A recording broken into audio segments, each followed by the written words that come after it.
misunderstandings and the dispute is not resolved, and they are trying to resolve the federal issue through the amendment of the constitution. They are trying, the leaders.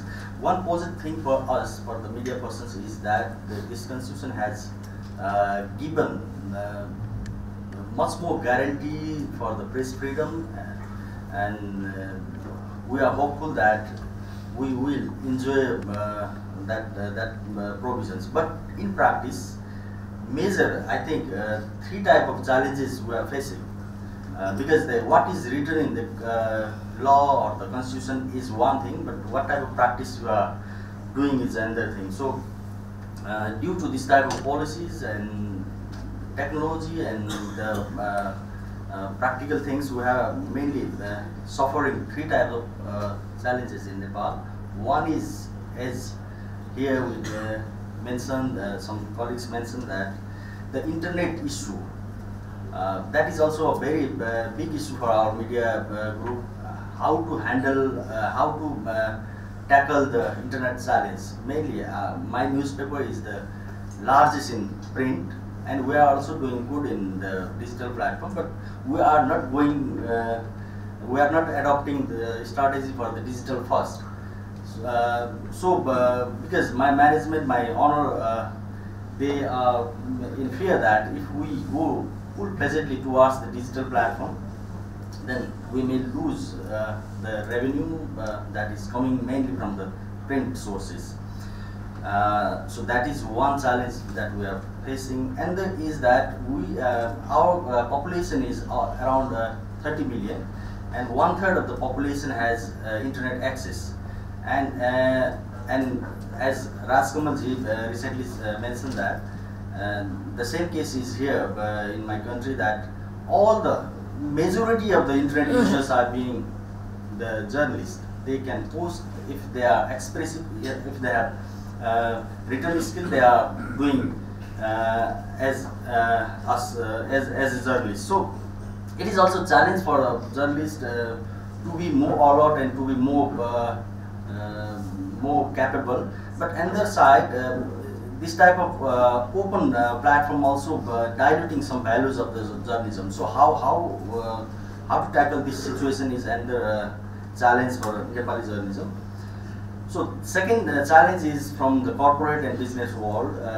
Yeah, we have very not comparatively, our business corporate world is not bigger as India or maybe as Bangladesh, but a kind of pressure is slightly increasing for the media outlets. And there is also a tendency in our country that some businessmen or some mainly businessmen also investing in the media, but the purpose of the investment is not for the media, but to be seen as the media, or as a media owner or the publisher. Mainly they are investing in the television. So their priority is not for to run the media. Their priority is separate, and a kind of confusion and a kind of clash of interest is there between the genuine media persons and the other type of interest groups. And the third challenge is there by the government, by the political parties and some state bodies.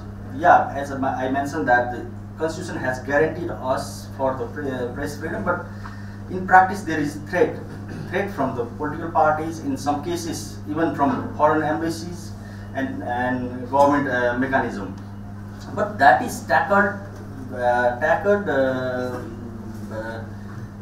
in some cases. But recently, what happened? Sudeep, can I ask you to shorten it? You'll have a chance to say more in the later stages. Sure, sir. We are running out of time. Thank you. Go ahead. Last point I will mention, that is recently what happened. One anti-graft commission, it is a constitutional body that is suppress some media groups like us and like Himal Group, and that also created a situation to shut down the Himal South Asia. As you know, that happens by the anti-graft commission, that is a constitutional body. Recently, one positive development is that the political parties, opposition and the ruling parties, has submit a impeachment proposal in the parliament, and the related chief of that commission is being suspension these days. So that is a one positive news from my country. Rest is going on. Thank you. Thank you. Yes, from Bhutan. I will be very brief, and my colleague, family or members from members. So we get a lot of pressure from the family, from friends. So naturally, our colleagues, they censor themselves, not covering. So instead of covering in-depth story, now the issue has become most of the journalists are in Bhutan covering just issue-based events, event-based. Not so, because in Bhutan I cover most of the investigative stories, but sometimes I feel like, why should I do? That's the main common problem we are facing today. So my colleague will briefly supplement. Can I please? Thank you. I've disseminated, and then people benefit from there. But the kind of media, the modern media, is a big problem in here because in 1 or 2 decades we have changed from no media to now everybody is a journalist, like somebody pointed out here, and this is a big problem. You know, I had an audience with the king 3 years ago, and he said that, you know, you guys are very powerful. In the old days, when people had problems, they came to the king.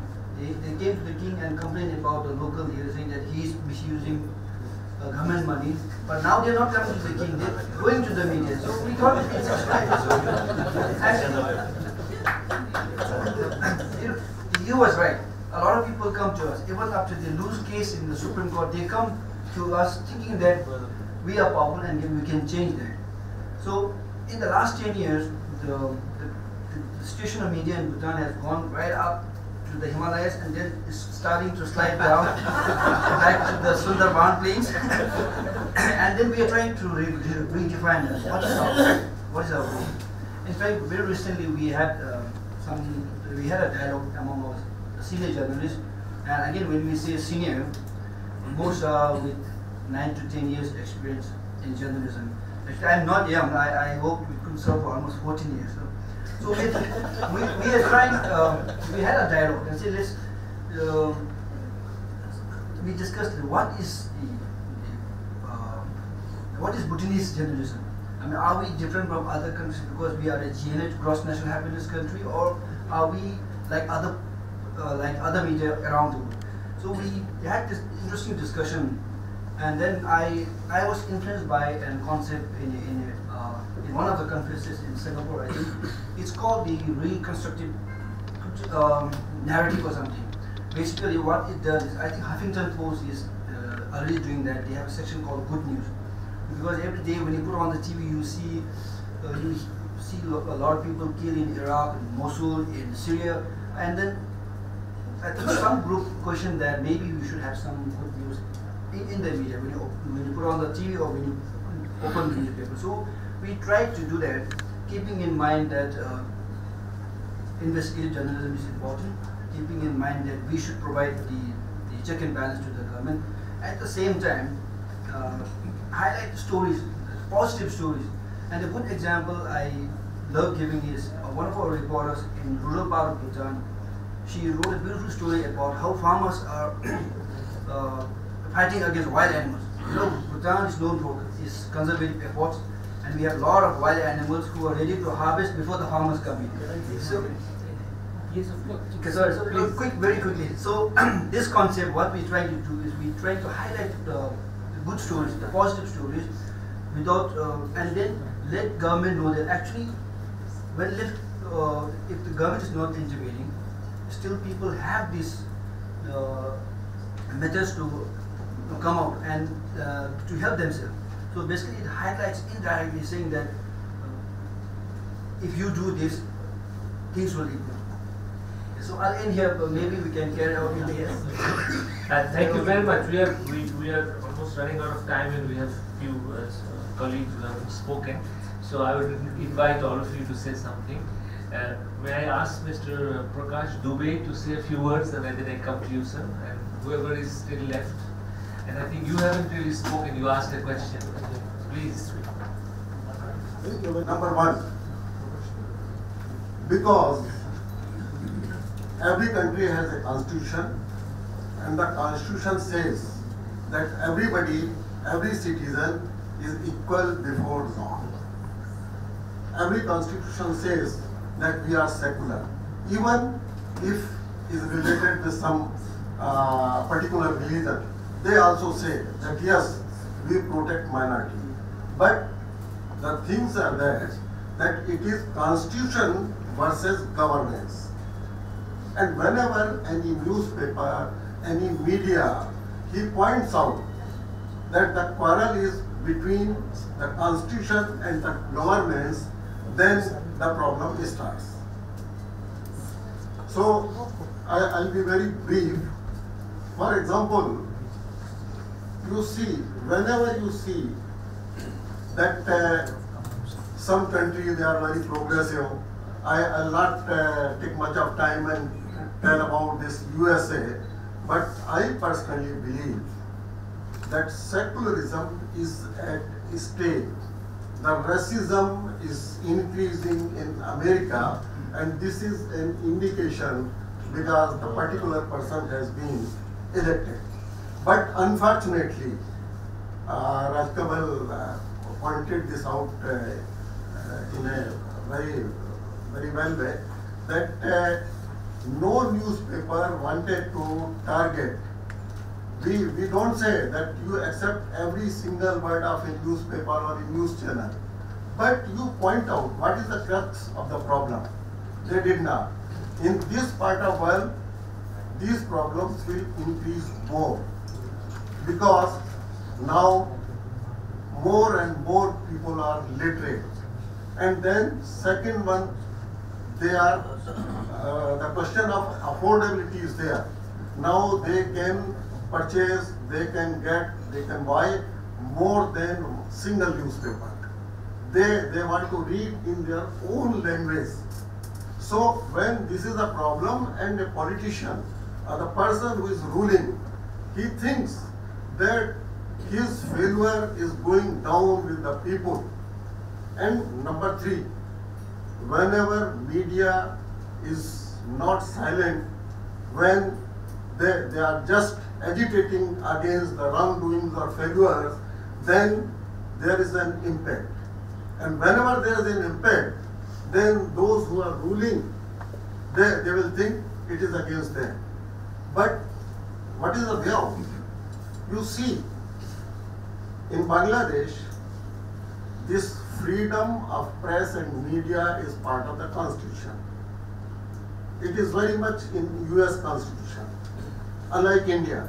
India, it is freedom of expression is given to every citizen, and that includes media. So you can understand. But whenever implementation parts come, even those who are ruling the country, those who have the power in their hands, they don't want to take this particular machinery. For example, there was a case, somebody, some colleague just now told about this NDTV Hindi channel. There is the Press Council of India. But the government did not refer that case to Press Council or any other body. What did they do? They just said one thing. There was one interministerial committee of the Information Ministry which directed the particular news channel that yes, you have to close it for a single day, 24 hours. Same is the problem in Bangladesh. I'm not going to refer it. I can understand, there is a press council here, there are so many bodies here, there is a machinery. And for your example, if I talk about India, in the year 1998. Sir, you need to. I'll just close it. So that time there was a demand, because now it has 0.1 million newspaper, daily newspapers and periodicals. And there are news channels. So there was a suggestion that there should be media council. 1998 to 2016, no government decided about it. Why? Because they want, if we go by these machineries, then it will be transparent machinery and people will know about the field. This is what I just wanted to tell you. Thank you very much for giving me time. Yes, sir. Responsible, who has got the opportunity to attend the seminar or workshop in Delhi, which is supposed to be held on 21st or 22nd November. So we are very much aware of it, and in our field also there are some women journalists working. And lastly, in personal, I want to request the chairman or president of this conference, this meeting, to allow me to hand over one goodwill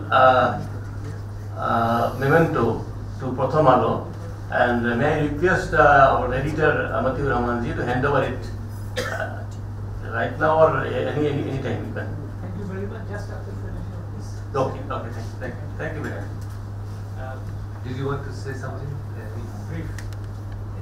Because they pale into insignificance compared to the challenges that you face. But there are some common factors. Social media, we've talked about the challenge to be first, whatever the situation. To do that, to make sacrifices, compromises trust that we build up in our readerships and audiences. The corporate pressures, we all face them, they get more and more significant.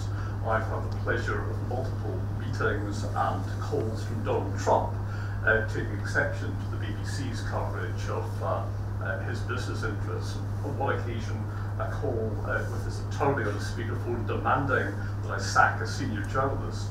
We never yield to anything like that. We sacrifice trust if we do.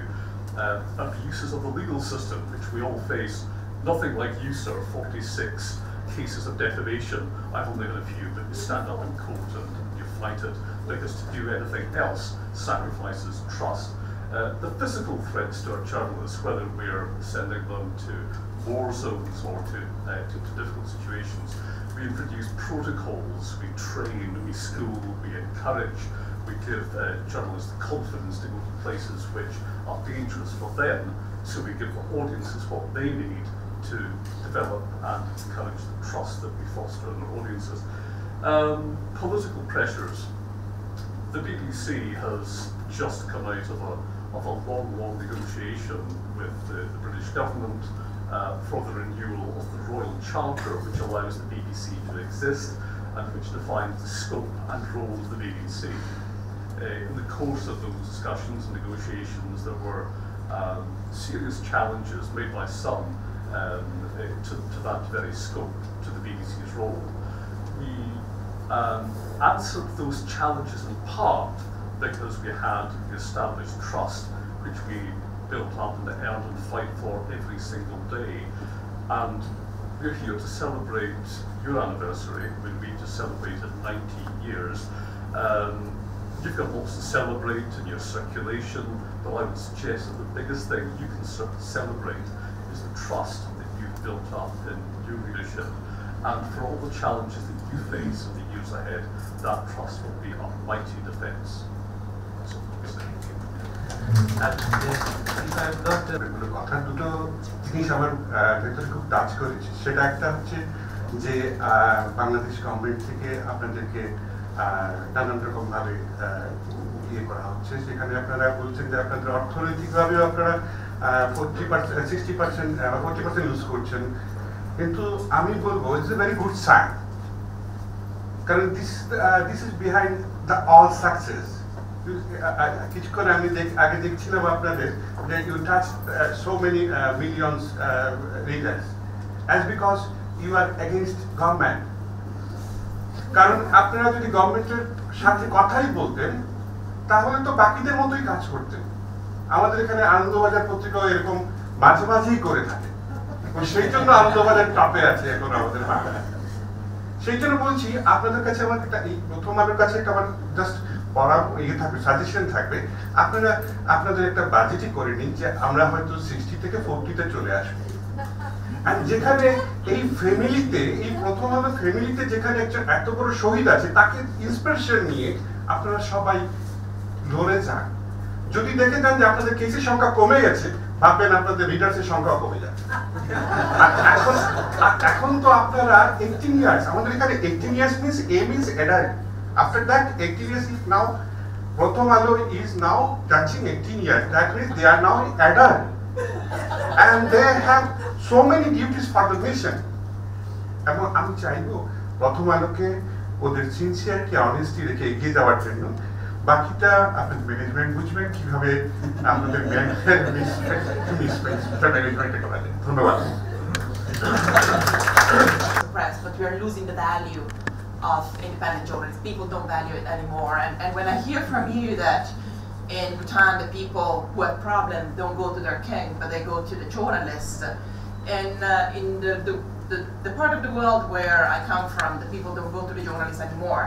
They go to their political leaders and they go to the populist ones, unfortunately. So that is the big problem we are facing, that the lack of trust in the media. And I think that rounds like this are so important in building that up. I also wanted to add that one of the reasons why I was so impressed by the Guatemala when I met Matthew a month ago was exactly the fact that they're so deeply rooted into the communities they serve, and that is exactly what well, at least that's my impression from the activities you do and so on. It's deeply rooted, and that is exactly the type of journalism that we all would aspire to. So I really commend you for that. And finally, yes, I very much agree with the previous speaker before me.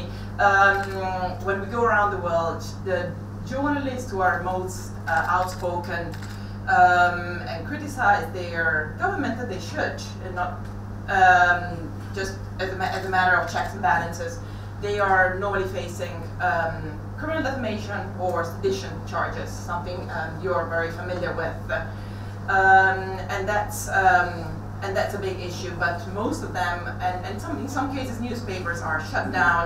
Inside all these happens, and in many cases they say, you know, they come to us and they say, you know, we've done what we could, we didn't give up the fight, but now our newspaper has been closed, or my colleagues are in prison, I've been shut down, shut up, so I hand it over to you, IPI, to sort it out for me. And that's when press freedom organizations, international media support, and other One IFRA and our organization come together and try to do something for that. So, but we need you to tell us how we can support. I think it's not a question of whining, it's just a question of addressing those issues that allow you to do the work that you need for this society. So we're so happy to be here. Thank you very much.